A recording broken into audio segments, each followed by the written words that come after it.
Bharatiya Janata party Varanasi महानगर द्वारा शुक्रवार को पिपलानी कटरा स्थित सरोजा पैलेस में भारत रत्न डॉक्टर भीमराव अंबेडकर की जन्म जयंती सम्मान संगोष्ठी का आयोजन किया गया। गोष्ठी में मुख्य अतिथि पूर्व केंद्रीय मंत्री महेंद्र नाथ पांडे ने कहा कि भारत ही नहीं पूरे विश्व में नरेंद्र मोदी के सशक्त नेता के रूप में पहचान बनी है। पार्टी के स्थापना काल से हम सब पार्टी की पंचनिष्ठा को मानते हुए कार्य करते रहे हैं। पार्टी के भाव और बाबा साहेब के भाव कहीं न कहीं एक समान है। आज के नए परिवेश में जिन्होंने महापुरुषों के नाम का इस्तेमाल तो किया, लेकिन उनके कर्म संस्कारों को कभी अमल में नहीं लाया। गांधी जी के स्वच्छता के कार्य को प्रधानमंत्री ने सम्मान दिया और देश में स्वच्छता का जन आंदोलन स्थापित हुआ।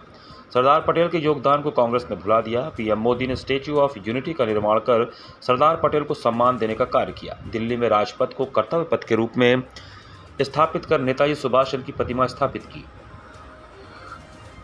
उन्होंने कहा कि भारत का लोकतंत्र परिपक्व लोकतंत्र की ओर बढ़ रहा है। कांग्रेस द्वारा लोगों को भ्रमित किया गया कि भाजपा की सरकार बनेगी तो संविधान बदल देगी। देश में संविधान दिवस मनाने का कार्य प्रधानमंत्री नरेंद्र मोदी सरकार ने किया। उन्होंने कहा कि मदन मोहन मालवीय को भारत रत्न देने का कार्य पीएम मोदी सरकार ने किया। बाबा साहेब की नीतियों को सही मायने में क्रियान्वयन करने का कार्य पीएम मोदी के नेतृत्व वाली केंद्र की भाजपा सरकार व राज्यों की गठबंधन की सरकार कर रही है। उन्होंने कहा कि कांग्रेस हमेशा बाबा साहब और उनके मूल्यों से ईर्ष्या करती रही है। बाबा साहब के अंतिम पल तक कांग्रेस ने उनका अपमान किया।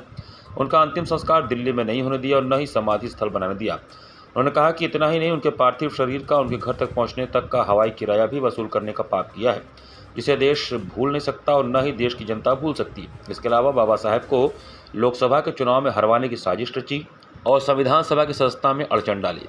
डॉक्टर भीमराव अंबेडकर सामाजिक न्याय के प्रतिमूर्ति हैं। उन्होंने समाज के शोषित, पीड़ित, वंचित, कमजोर और जरूरतमंदों के लिए जीवन भर संघर्ष किया और संविधान में उन्हें समान रूप से जीने का अधिकार दिया, पढ़ने का, रहने का, नौकरी का और राजनीति में आने का अधिकार दिया।